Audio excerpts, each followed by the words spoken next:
2023년 3월 15일 제3주차 수요 가정예배를 하나님 앞에 드리시겠습니다. 함께 기도하십니다.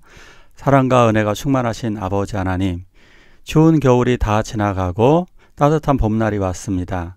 하나님, 봄날에 따뜻한 햇볕을 통하여 새로운 활기를 얻듯이 오늘도 말씀을 통하여 예배를 통하여 우리 가족 식구들이 새 힘을 얻게 하여 주시옵소서. 이 세상이 어두워져 가고 많은 죄악 가운데 있는데 우리가 하나님께 예배하여서 우리가 주의 말씀을 들음으로 하나님의 뜻, 하나님의 나라를 이루게 하여 주옵소서. 예배하는 주의 자녀들에게 지혜를 주시며 예배하는 주의 자녀들에게 이 시간 평안을 주시옵소서. 예수님의 이름으로 기도하옵나이다. 아멘. 사도신경으로 신앙 고백하십니다. 전능하사 천지를 만드신 하나님 아버지를 내가 믿사오며 그 외아들 우리 주 예수 그리스도를 믿사오니 이는 성령으로 잉태하사 동정녀 마리아에게 나시고 본디오 빌라도에게 고난을 받으사 십자가에 못 박혀 죽으시고 장사한 지 사흘 만에 죽은 자 가운데서 다시 살아나시며 하늘에 오르사 전능하신 하나님 우편에 앉아 계시다가 저리로서 산 자와 죽은 자를 심판하러 오시리라. 성령을 믿사오며 거룩한 공예와 성도가 서로 교통하는 것과 죄를 사하여 주시는 것과 몸이 다시 사는 것과 영원히 사는 것을 믿사옵나이다. 아멘.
과실치상은 죄일까요?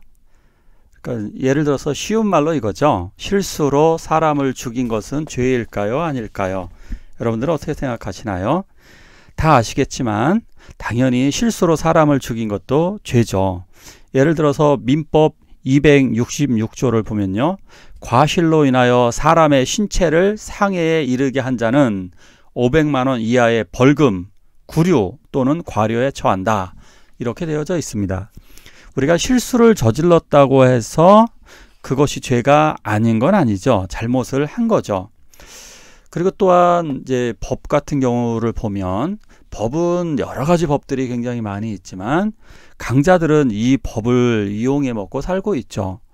그래서 우리는 하나님의 법이 어떻게 적용되는가 이런 것도 또 보아야 됩니다. 자, 오늘 하나님의 법은 어떻게 세세하게 민법으로 이스라엘 백성들에게 적용되는지 살펴보도록 하겠습니다. 같이 읽습니다. 소가 남자나 여자를 받아서 죽이면 그 소는 반드시 돌로 쳐서 죽일 것이요 소가 본래 받는 버릇이 있고 그 임자는 그로 말미암아 경고를 받았으되 단속하지 아니하여 남녀를 막론하고 받아 죽이면 그 소는 돌로 쳐 죽일 것이고 임자도 죽일 것이며. 자동차 사고하고 비슷한 것 같아요. 고대 시대에는 서로 다 농사를 짓는 경우가 많았기 때문에 일단 소가 사람을 받아서 죽이는 경우가 있습니다. 자, 그러면 일단 1차적으로 소가 사람을 죽였기 때문에 소를 죽여야만 했습니다. 우리나라도 현재 이런 비슷한 것이 있죠. 맹견이 개가 사람을 물어 죽이면 안락사를 시킵니다. 왜 그럴까요? 동물이 무지한데 왜 그럴까요? 첫째, 비록 짐승이라 할지라도 생명에 대한 핏값을 치러야 합니다. 만약에 이렇게 하지 않으면 또다시 개나 소가 사람을 죽일 수 있기 때문입니다. 자, 두 번째로 율법을 어겼을 때 사형을 적용함으로 해서 동물도 하나님의 법 아래, 율법 아래 있음을 보여주고 있는 것입니다. 자, 이것은 넓게 보면 또 이렇죠. 인간의 죄악 때문에 동물들도 고통을 당하고 있습니다. 반대로 보면 인간들의 구원 때는 동물들도 진정한 해방의 시간이 되는 것입니다. 자, 여기서 근데 또 중요한 점을 하나 더 살펴봐야 되는데요. 만약에 이 임자가 단속하지 않았을 경우 있습니다. 그러니까 소가 늘 잘 받는 버릇이 있어요.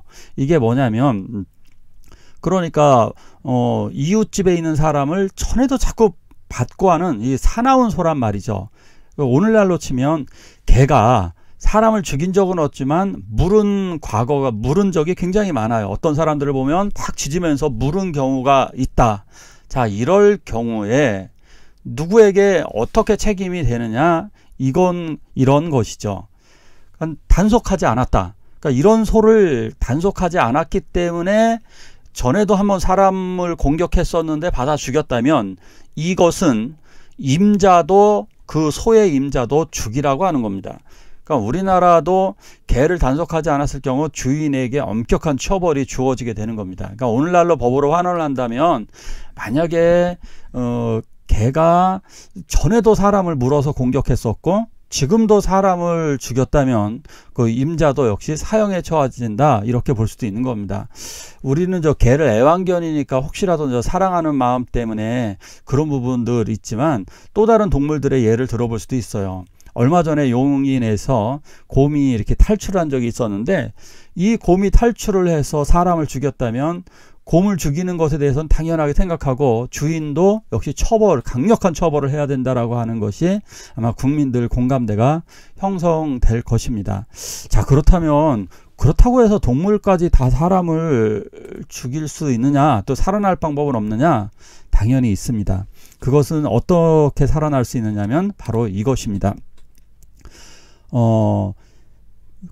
속죄금으로다가 구원해 줄 수가 있는 겁니다. 속죄금이 뭐냐면 그 사람이 죄를 지은 것에 대한 돈으로다가 속죄의 돈을, 보석금하고 좀 비슷하죠.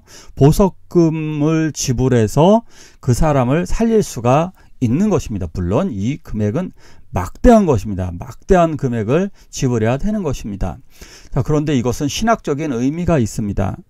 요 위에, 이 그림의 위를 보면 요것을 바로 우리는 속죄소라고 얘기합니다. 속죄소. 이 뚜껑을 시은소 속죄소라고 얘기합니다. 이 뚜껑, 이것이 법궤인데요. 법궤의 뚜껑을 시은소 속죄소라고 얘기합니다. 이것은 카파르라고 하는 단어인데요. 히브리어는 카파르는 죄를 덮어주는 것, 몸값을 이야기합니다. 하나님의 은혜로 우리들의 죄를 덮어주셨습니다. 우리들을 하나님의 말씀, 법궤를 우리 안에 넣어주셨고 하나님의 은혜로 덮어주셨기 때문에 우리는 살아갈 수가 있는 것입니다. 바로 예수 그리스도의 죽으심은 우리를 위해서 이 속전의 금액, 몸값을 대신 지불해 주신 것이고 그 은혜로 우리들의 죄를 덮어주셨기 때문에, 영원히 덮어주셨기 때문에 구원받는 길이 열린 것입니다.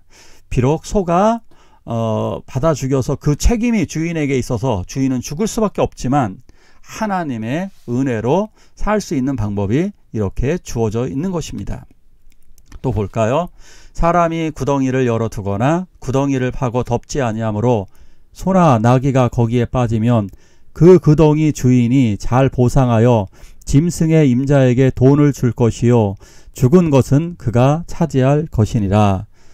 예를 들어서 이제 내가 파놓은 구덩이에 소가 빠져 사망했다면 그런 경우는 당연히 그 구덩이 주인이 잘 보상을 해 주어야 하는 것입니다. 뭐 이런 거 오늘날도 비슷하죠. 길에 잘못 세워둔 차 때문에 긴급차가 출동하지 못하면, 우리나라는 요것은 좀 약한데 외국 같은 경우는 그런 잘못 주차된 차를 상대로 손해배상을 청구할 수가 있는 것입니다. 이것이 고대 시대에 왜 구덩이가 많냐면요, 우물 같은 데 많이 빠졌습니다. 구덩이나 우물 같은 거. 왼쪽에서 보면은 요거는 좀 돈이 있는 경우, 값비싼 경우, 우물 같은 경우는 이렇게 돌을 쌓아서 우물을 하지만, 가난한 집이거나 일반 마을 그런 경우는요, 이렇게 돌멩이를 싸서 보호하기가 굉장히 힘들었습니다. 그리고 왜 또 이렇게 돌멩이를 쌓지 않느냐면, 도적대들이 오거나 이 물을 퍼가버리면 물이 금세 고갈되기 때문이다. 우물물이 계속 많이 있는 것이 아니에요. 그렇기 때문에 다른 사람이 퍼가지 않도록 여기를 나무 판자 같은 경우로 덮어놓고 이렇게 우물이 아닌 것처럼 해놓는단 말입니다. 자, 그런데 이 우물을 덮어놓지 않았을 경우 이 우물에 사람이 빠지거나 동물이 빠질 경우가 굉장히 많은 것입니다. 자, 그러면 이런 경우 보상을 해주라고 하는 것입니다. 자, 여기를 통해 무엇을 알 수 있느냐? 단순히 이것을 보상 문제 뭐 이런 식으로 하는 것이 아니라, 상대방이 미연에 있을 사고, 상대방이 언제 당할지 모르는 사고에 대해서 서로 보호해 주어야만 하는 것입니다. 남에게 위험한 행동을 우리는 하지 말아야 됩니다. 그것 중에 하나가 난폭운전이죠. 난폭운전을 우리는 하지 말아야 됩니다. 나만 좋다고 해서 내가 빠르고 과감하게 운전을 하면 남들 입장에선 그게 난폭운전이 됩니다. 내 입장에선 과감하게 빠르게 운전을 잘했다고, 끼어드는 걸 잘했다고 할지 모르지만 다른 사람이 볼 때는 그것은 굉장히 화가 나는 일들이고 사고를 유발할 수 있는 행동이 되는 것입니다. 그래서 예를 들어서 이런 것도 또 있어요. 지하철에서 다리를 꼬고, 나는 다리가 좀 불편해서 편하게 앉으려고 다리를 꼴 수 있지만 저 다리에 걸려 넘어지게 됩니다. 자, 그러면 우리는 어떤 사람들 중에 그래요. 내가 일부러 그런 것도 아닌데 왜 그러냐? 일부러 그런 건 아니지만 나 때문에 넘어졌기 때문에 나는 미안하다라고 얘기하고, 상대방이 다쳤다면 그것에 대한 적절한 보상을 해 주어야 하는 것입니다. 그러니까 오늘 말씀을 통한 것은 상대방을 보호할 수 있도록 해 주어야 되는데, 무의식적인 나의 행동들이 상대방을 보호하지 못하고 피해를 줄 가능성이 있는 것입니다. 과실치상은 죄인가? 당연히 죄입니다. 그렇기 때문에 우리들은 사고를 예방하고 서로 보호를 해 주어야 하는 것입니다. 미국 같은 데서는 보안관 제도가 있죠. 우리나라에서는 이 자치방범도 있습니다. 군인들이 보호해 주기도 하고 경찰이 보호해 주기도 하고, 이것은 무슨 의미입니까? 서로 보호해 주는 겁니다. 방범들도 서로 보호를, 지역 사람들이 보호를 해 주듯이 치안이나 안전을 우리는 보호해 주어야 되는 것입니다. 음주운전 절대 하시면 안 됩니다.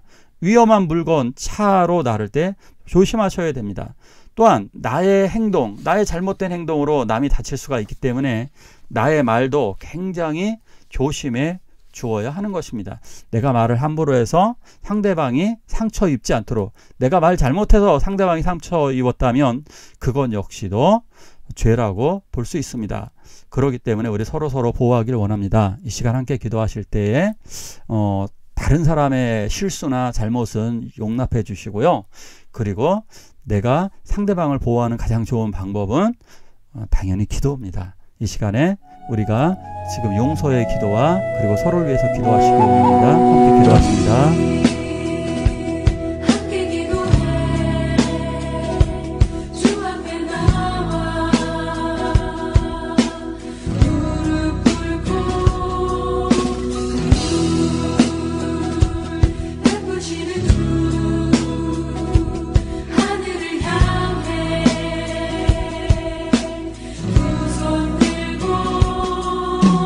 하늘 문이 열리고 은혜의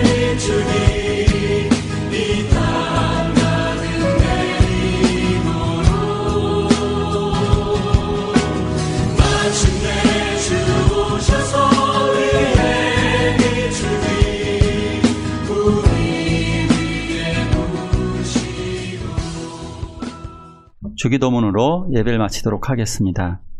하늘에 계신 우리 아버지여, 이름이 거룩히 여김을 받으시오며 나라가 임하옵시며 뜻이 하늘에서 이루는 것 같이 땅에서도 이루어지이다. 오늘날 우리에게 일용할 양식을 주옵시고 우리가 우리에게 죄지은 자를 사하여 준 것 같이 우리의 죄를 사하여 주옵시고 우리를 시험에 들게 하지 마옵시고 다만 악에서 구하옵소서. 대개 나라와 권세와 영광이 아버지께 영원히 있사옵나이다. 아멘.